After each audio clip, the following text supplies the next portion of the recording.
जो जेल में मेरे साथ हुआ, कोई जेल प्रशासन की तरफ से नहीं, let it be clear at this, ठीक है। जो सरकार की तरफ से, बीजेपी की तरफ से हुआ, that is absolutely painful. Farooq Abdullah साहब आपको कह रहे हैं कि आप आरएसएस के आदमी हैं। मंदिर में जाके माथा टीकेगा फारूक साहब और आरएसएस वाला बन गया इंजीनियर रशीद, टीका लगाएगा फारूक साहब। ये सारी बातें पब्लिक डोमेन में है। पूरे हिंदुस्तान में जितने भी मुस्लिम पॉलिटिशियंस हैं, एक ही बंदा है जो भारत माता की जय बोलता है, वो है फारूक साहब। लेकिन आरएसएस वाला इंजीनियर रशीद, आरएसएस का बंदा, वो अकबर का दीन इलाही उसके घर में, और एजेंट बन गया इंजीनियर रशीद आरएसएस का। कल उमर अब्दुल्ला चीफ मिनिस्टर बनते हैं, तो वो शहबाज शरीफ से मिलने जाएंगे कि मोदी से मिलने जाएंगे? मोदी से मिले। तो फिर बेवकूफ़ है, मूर्ख हैं, लोगों को मूर्ख बना रहे हैं। 5.5 साल मैंने अपने माँ बाप को देखा नहीं, अंदर हैं, आप देख सकते हैं उन्हें, they are near touching their 80s। ये पीरियड मेरा था अपने बच्चों की एजुकेशन पर फोकस करने का। उनकी एज थी 5.5 साल। अच्छा। उनको डर है कि ये बंदा अंदर जाके सच्चाई बोलेगा। मैं इसलिए कहता हूँ, डरो मत। मैं कुछ ऐसा नहीं कहूँगा जिससे आपको तकलीफ पूछे। मैं जो कहूँगा सच कहूँगा, सच के सिवा कुछ नहीं कहूँगा। अगर मुझे बीजेपी के साथ जाना ही होता तो फिर मैं आराम से यूनियन कैबिनेट में जा सकता हूँ।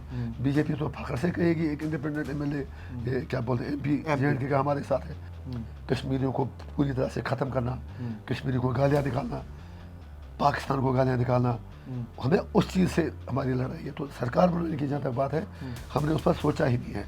बस आखिरी कितनी सीटें अपनी तरफ से, कितनी सीटें आपकी पार्टी को मिलती हुई दिख रही है? मैंने आपको इस सवाल का 3 बार जवाब दिया, आप फिर मुझे वही बात पूछ रहे हैं। कमाल की बात है। क्योंकि लोग बेचैन हैं, अरे लोग सुनना चाह रहे हैं कि आप क्या कितने वो आप नंबर लोगों से ला पा पूछे, रहे हैं। वो आप लोगों से पूछे, लोग बेचैन हैं। और मुझे, मैं आपको इतना बता दूंगा, 8 तारीख का वेट कीजिए,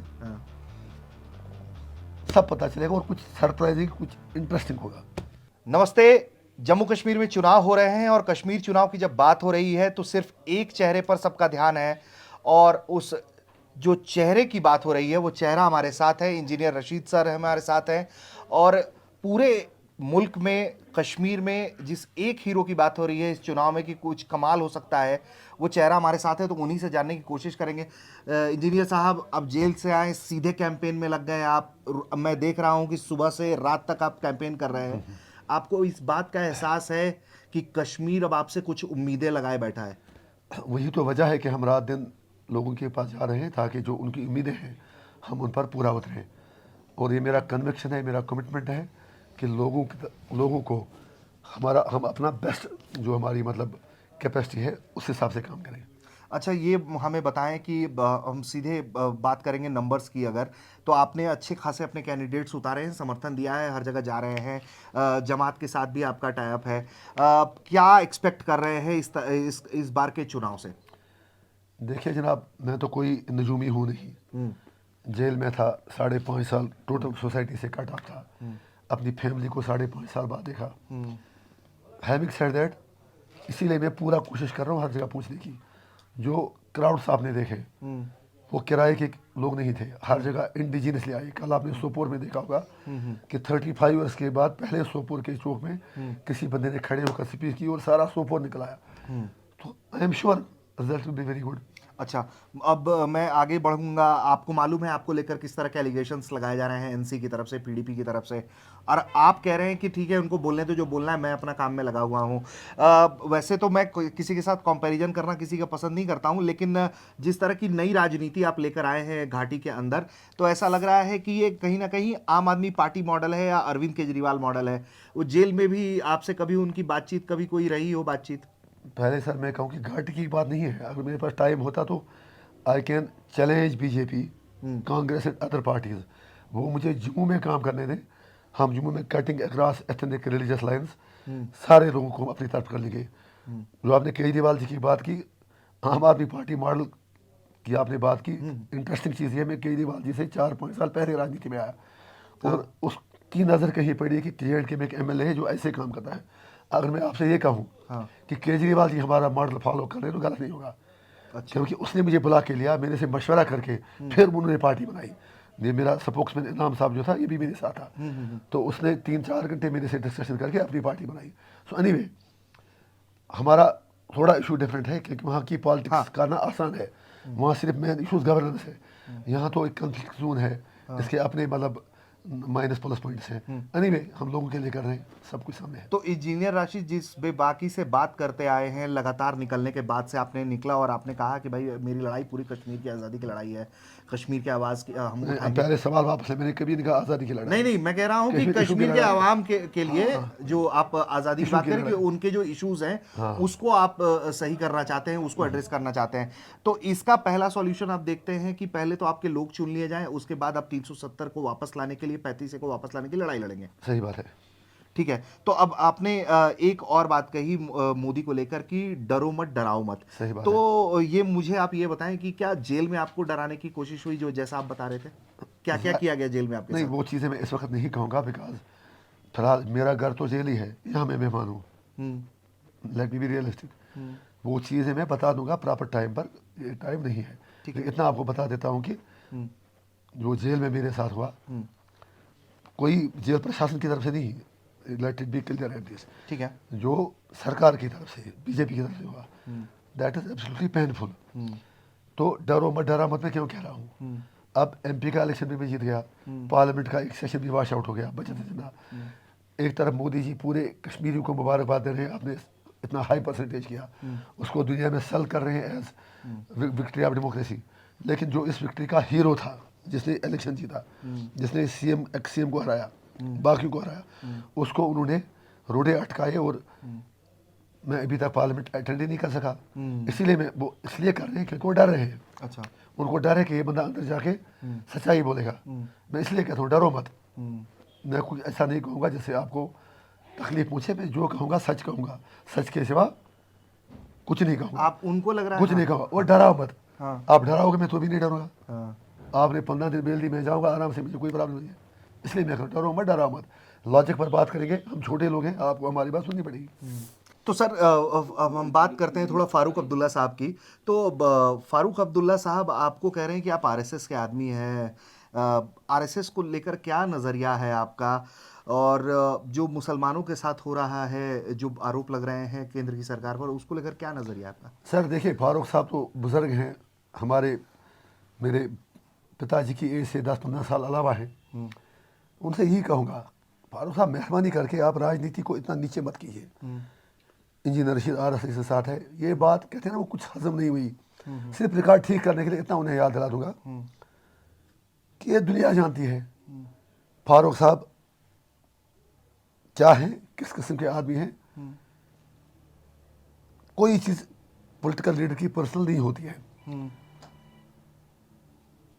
ऑन द रिकॉर्ड सबको पता है, मंदिर में माथा फारूक साहब टिकते हैं, मतलब ये सजदा करते हैं। आरएसएस वाला इंजीनियर रशीद बन गया।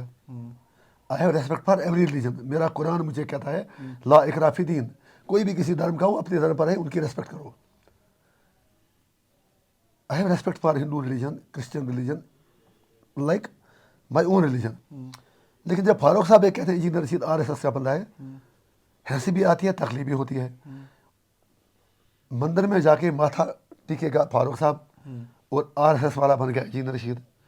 टीका लगाएगा फारूक साहब, ये सारी बातें पब्लिक डोमेन में है। और आरएसएस वाला इंजीनियर रशीद भजन बढ़िया गाएगा फारूक साहब मंदिर में जाके, और आरएसएस वाला इंजीनियर रशीद। ये क्या हो रहा है? पूरे हिंदुस्तान में जितने भी मुस्लिम पॉलिटिशियंस हैं, एक ही बंदा है जो भारत माता की जय बोलता है, वो है फारूक साहब। लेकिन आरएसएस वाला इंजीनियर रशीद, अकबर का दीन इलाही जिसमें शादियां इंटर रिलीजन शादियां होती थी, 3-4 शादियां इंटर रिलीजन फारूक साहब के घर में, और आरएसएस वाला इंजीनियर रशीद। जब इस्लाम जिसको इजाज़त नहीं देता, इस्लाम मुझे कहता है कि आप हिंदू धर्म की रेस्पेक्ट करो पूरी तरह से, हर धर्म की, लेकिन कुछ चीज़ें हैं जो हम नहीं कर सकते। हम किसी दूसरे धर्म में शादी नहीं कर सकते। He is no longer a Muslim. So how is Farooq sahab claiming that despite violating the guidelines of the religion, वो फिर फतवे हम पर जारी करें? इसलिए मुझे कुछ कहना नहीं है, लोग जानते सब हैं। आरएसएस का बंदा वो, अकबर का दीन इलाही उसके घर में, और एजेंट बन गया इंजीनियर रशीद आरएसएस का। मुझे इतना कहना है। तो मतलब वो आप ये कहना चाहते हैं कि अब जो अब्दुल्ला परिवार और कम से कम फारूक अब्दुल्ला साहब जो हैं, वो एक नॉन मुस्लिम हो गए हैं, और वो मुसलमानों के लिए आजकल वही रोना रो रहे हैं, दिखावा कर रहे अरे मेरे भाई, मेरा इतना कहना है, आप मुझसे क्यों कह रहे हैं? आप एक लाल चौक के भी जा रहे हो, वहाँ कोई बुक परचेज कर लो, आज तो इतनी टेक्नोलॉजी है, नॉलेज है, let you read Quran yourself, let you research. Categoric है कि हम बिल्कुल किसी गैर मुस्लिम से शादी नहीं कर सकते, अगर करना है तो you have to convert first, लेकिन ज़बरदस्ती बिल्कुल नहीं कर सकते, ज़बरदस्ती बिल्कुल नहीं कर सकते। कोई मुसलमान किसी भी गैर मुस्लिम के साथ शादी कर ही नहीं सकता, और जिससे भी शादी करे, इवन मुस्लिम के साथ भी 3 बार पूछा जाएगा लड़की से कि क्या आप अपनी मर्जी से शादी करती हैं। तो जब आप किसी और धर्म में शादी करेंगे, योर फेथ इज वन। अब let me not discuss it. मैं इसलिए सिर्फ कह रहा हूँ क्योंकि उन्होंने जब कहा कि इंजीनियर रशीद RSS के साथ जुड़ा है, जेल में मैं मरूं, मैं इसलिए मरूं क्योंकि मैं कश्मीरी हूँ, मुसलमान हूँ। सॉरी, अगर मेरा नाम इंजीनियर रशीद नहीं होता, मुझे UAP नहीं लग जाता, वो अलग कहानी है, दैट इज सेपरेट थिंग। तो लिहाजा फारूक साहब जो कहें तो उनकी मर्जी है, लिहाजा दुनिया जानती है RSS के साथ कौन है और कश्मीरी के साथ कौन है। अच्छा, तो मेरे कुछ और छोटे छोटे सवाल मैं बिल्कुल मैं जल्दी खत्म करूंगा। पहला तो ये कि आपने एक बात साफ तौर पर कही है कि भाई बीजेपी की बी टीम वाले पे अब मैं जवाब नहीं दूंगा। आपने अपने एक इंटरव्यू में कह दिया, मैं वो नहीं पूछूंगा। मैं ये पूछूंगा कि आपके पास अगर आप किंग मेकर बन जाते हैं यहाँ पर सरकार बनाने के, सपोज दैट, तो क्या NCPDP टाइप की किसी भी पार्टी को आप अपना समर्थन देंगे? मेरे लिए सरकार बनाना, सरकार में बनना कभी प्रायोरिटी नहीं रहा है। अच्छा। मैं 10.5 साल MLA रहा, every time by successive government NCPDP मुझे ऑफर किया गया कि आप हमारी कैबिनेट में आए, मैं तो आराम से गया होता। अगर सरकार ही प्रायोरिटी होती, पावर ही प्रायोरिटी होती, फिर मैं इंडिपेंडेंट MP बना। अगर मुझे बीजेपी के साथ जाना ही होता तो फिर मैं आराम से यूनियन कैबिनेट में जा सकता हूँ। बीजेपी तो फखर से कहेगी एक इंडिपेंडेंट MLA, ये क्या बोलते हैं, MP JNK का हमारे साथ है। मुझे बीजेपी से कोई ज़ाती लड़ाई नहीं है, वो अपना व्यवहार ठीक करें तो हमें क्या उनसे झगड़ा है। लेकिन जिस तरह की राजनीति उन्होंने शुरू की है, हिंदू मुस्लिम, कश्मीरियों को पूरी तरह से ख़त्म करना, कश्मीरी को गालियाँ निकालना, पाकिस्तान को गालियाँ निकालना, हमें उस चीज़ से हमारी लड़ाई है। तो सरकार बनाने की जहाँ तक बात है, हमने उस पर सोचा ही नहीं है।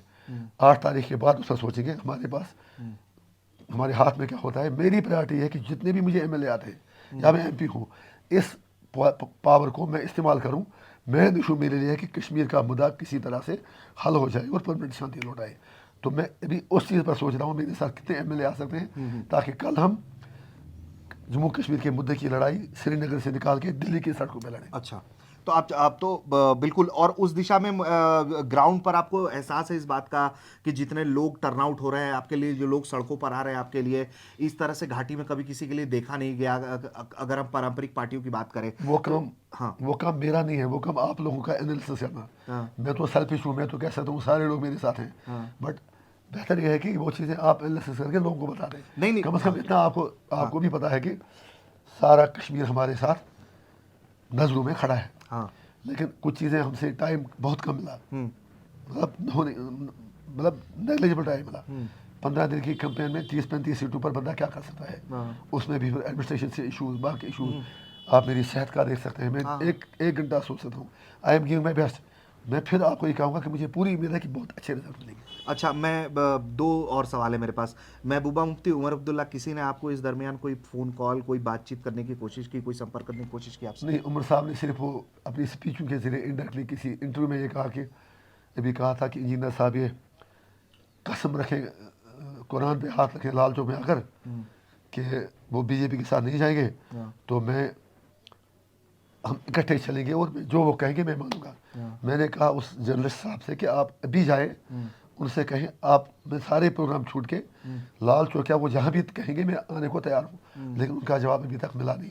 मैं कसम करूँगा कि कश्मीर से, मैं बीजेपी से कुछ लेना देना ना, हम कभी उनसे अलायंस करेंगे। तो फिर उनका जवाब ही नहीं आया। लेकिन उनकी वो खानदानी रिवायत है, वो झूठ बोलेंगे, करेंगे कुछ नहीं। वो तो उसी से उनकी दाल तो गलती है। तो आप ये बेसिकली कह रहे हैं कि आप भले नहीं जाएं, लेकिन जो दूसरी पार्टियां हैं यहाँ पे पारंपरिक तौर पे, वो बीजेपी की तरफ अपना रुख कर सकती है। अरे आप नोट कर लें मेरी प्रेडिक्शन। अगर ऐसी सिचुएशन आई कि बीजेपी को नंबर्स तो उनको मिलेंगे ही नहीं, सीधी बात है। NC को भी नहीं मिलेंगे, हंग असेंबली उनके हिसाब से आएगी। अगर ऐसा होता है तो उमर अब्दुल्ला और बीजेपी 100% सरकार बनाएंगे। स्टेटहुड का ड्रामा इसीलिए पीछे रखा था कि स्टेटहुड उनको दे दें, और फिर कल उमर अब्दुल्ला ये कहेगा देखो महबूबा मुफ्ती ने स्टेट गंवा दी, मैंने वापस लाई। यही उन्होंने 47 से आज तक किया। पहले खुद ही थप्पड़ मारते हैं, फिर उस पर थोड़ा सा ऐसे करते हैं, चोट ज़्यादा तो नहीं लगी, सॉरी, मामला खत्म। बस ये बताएं कि आपके साथ जेल में कश्मीर के भी लड़के बंद हैं, यहाँ भी आप जब आ रहे हैं तो बात कर रहे हैं आप उनकी, उनके लिए क्या कोशिश कर सकते हैं, आपकी तरफ से क्या उनका कोशिश? दर्द मेरे से ज़्यादा कौन समझ सकता है।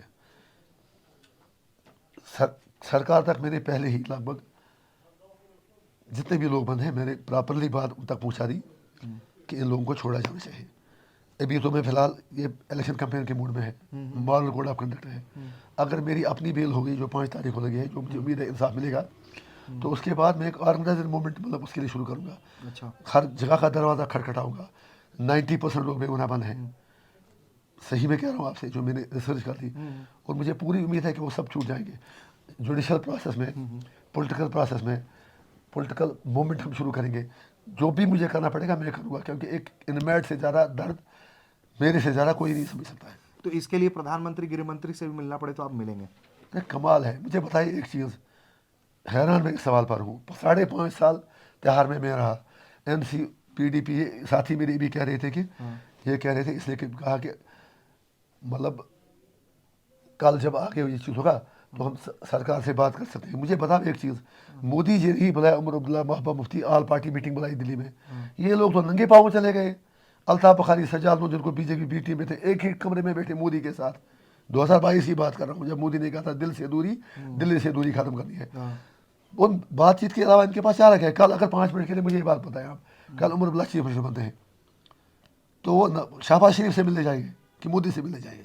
मोदी से मिलेंगे। तो फिर बेवकूफ़ है, मूर्ख है, लोगों को मूर्ख बना रहे हैं। लेकिन अब कश्मीर इनकी चाल में आने वाला नहीं है। इन्हें आज भी, नाम तो मैं बताता हूँ, बताना नहीं चाहिए, दौलत साहब सारा कोऑर्डिनेट करते हैं, अमरजीत सिंह दौलत, फारूक बिलावर, वो तो बिल्कुल एक सिक्के के दो पहलू हैं। Two soul, one soul two bodies, समझिए आप। वो तो सारा उनकी मीडिएशन करते हैं। कमाल की बात है सर, इनके कनेक्शन, ये तो they have godfathers in Delhi. अगर मेरा इनकी तरह होता तो मैं जेल जाता ही क्यों? मैंने किया ही क्या है? इनको SKICC में रखा, 3.5 करोड़ रुपया 4 महीने का खर्चा है, 50-60 आदमी पर, सफ़ेद हाथी पर। मुझे डाला त्योहार में। रिवर्स हो रहा है। Have some pity on me, मुझ पर कुछ कृपा भी करो ना। आप भी इन्वेस्टिगेटिव जर्नलिज्म कर लीजिए। Thank you. एक आखिरी, बस आखिरी सवाल है मेरे लिए, मेरे पास आपके लिए। आपको मालूम है कि आपके रेगुलर बेल की भी सुनवाई होनी है, लेकिन अंतरिम जमानत जो है वो आपका ख़त्म हो रहा है, फिर आपको लौटना पड़ेगा।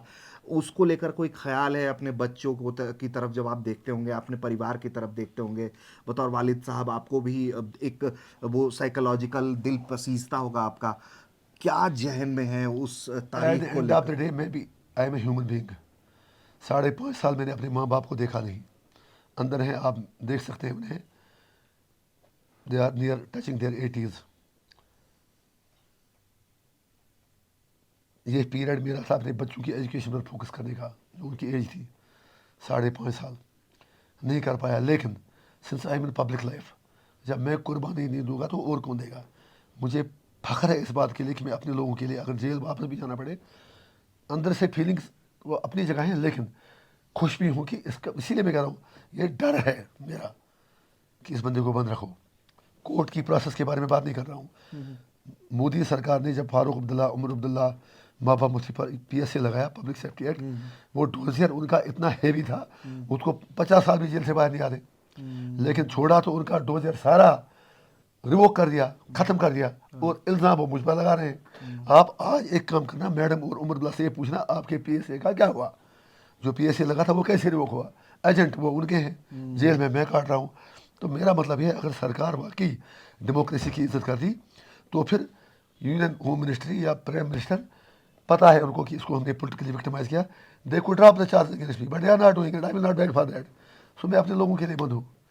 जेल जाएंगे कोई बात नहीं है, बेल मिलती है तो वो उससे अच्छी बात है। I will leave things to the national schools. ठीक है, हो गया ना? बस आखिरी, कितनी सीटें अपनी तरफ से, कितनी सीटें आपकी पार्टी को मिलती हुई दिख रही है? मैंने आपको इस सवाल का 3 बार जवाब दिया, आप फिर मुझे वही बात पूछ रहे हैं। कमाल की बात है। क्योंकि लोग मैं- बेचैन हैं, अरे लोग सुनना चाह रहे हैं कि आप क्या, कितने वो आप नंबर लोगों से खिला पा पूछे, रहे हैं। वो आप लोगों से पूछे, लोग बेच रहे हैं। और मुझे, मैं आपको इतना बता दूंगा, हाँ, 8 तारीख का वेट कीजिए, हाँ, सब पता चलेगा। और कुछ सरप्राइजिंग, कुछ इंटरेस्टिंग होगा, कुछ बढ़िया होगा। जैसे लोगों ने आपको पार्लियामेंट इलेक्शन में हाँ। आप सब ने मुझको मरा हुआ समझा था, मीडिया ने, पॉलिटिकल पंडितों ने, सरकार ने तो था ही, लेकिन लोगों ने क्या फैसला लिया आपके सामने था। हाँ। मुझे 1:15 तक काउंटिंग के दिन खुद पता नहीं था कि मुझे कोई वोट पड़ा भी कि नहीं। मैं सेल में बंद था जब शोर उठा के इंजीनियर साहब जीत गए। हिंदू, मुस्लिम, ईसाई, सिख, फॉरेन मिलते, मतलब ये क्या कहते हैं, ये जो वहाँ पर इनमेट्स हैं, 4000 इनमेट्स हैं, एज इनमेट वो सारे खुश हुए। मेरे नॉन मुस्लिम भाइयों ने भी लगभग 1-1.5 लाख रुपए की मिठाई बांटी, क्योंकि उनको लगा कि हम में से कोई जीता है। इसलिए वेट कीजिए, जल्दी क्या है, कुछ दिनों की बात है। ठीक है, ठीक है। तो इंजीनियर साहब को सुन रहे थे आप। हालांकि मैं बता दूं कि बारामूला में जब हमने चुनावी दौरा किया था तो हमने पहले ही बता दिया था कि हवा पलट चुकी है। वो वीडियो भी हमारे पेज पर है हालांकि, लेकिन तैयारी इनकी खूब जोर शोर से है, कॉन्फिडेंस आप देख ही रहे हैं। और सबसे बड़ी बात यह है कि जिस सरप्राइज की बात कर रहे हैं, उस सरप्राइज ने पारंपरिक पार्टियों की जम्मू कश्मीर में बेचैनी बढ़ा दी है। तो हम सबको इंतजार है अब 8 तारीख का कि देखिए नतीजे क्या आते हैं।